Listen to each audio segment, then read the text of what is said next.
The original FLEX trial post hoc had a very interesting analysis based on IHC, the H scores, right, where about 30% of patients who had relatively rich expression of EGFR seemed to have a relatively greater survival advantage.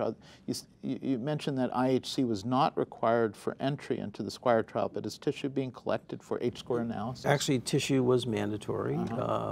We will present some H-score data, and I think it's safe to say that at least the initial analysis using the cut point that was identified in the FLEX experience, which was an H-score of 200, was not predictive.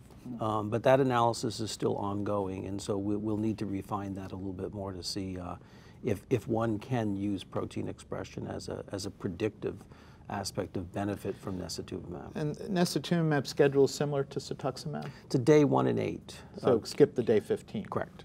And the major difference in toxicity is the relative absence of hypersensitivity reactions? Correct.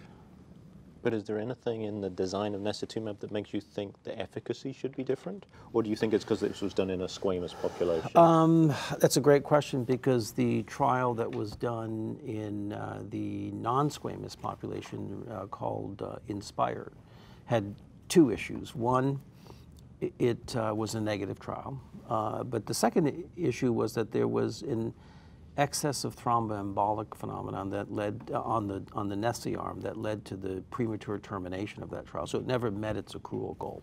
And that was not observed in the SQUIRE trial? That was not observed in the SQUIRE trial. And that may have to do with the nature of the patients. You tend to see thromboembolic phenomena a bit more commonly in adenocarcinoma. That's true, and just what reassures me about that, it was the identical DSMB reviewed both trials. So they were very attuned to this issue in INSPIRE, and were not concerned about it in SQUIRE.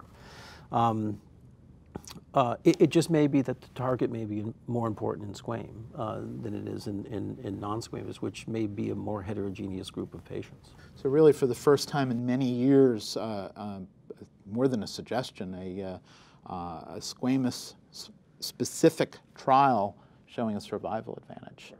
And hope certainly that the master lung trial will revitalize our efforts in squamous, which I think have been largely fallow for the last decade as we've seen major advances in targeted therapy for non-squamous. And then if I can add one, I am actually specifically interested in following the CDK4, the CDK4/6 inhibitors. You know, the CDK N2A deletions were seen in more than 75% of patients in the TCGA data. And it is, in fact, the early data from the CDK4/6 inhibitors in the breast cancer population is very, very encouraging, both the Pfizer compound as well as the Lilly compound.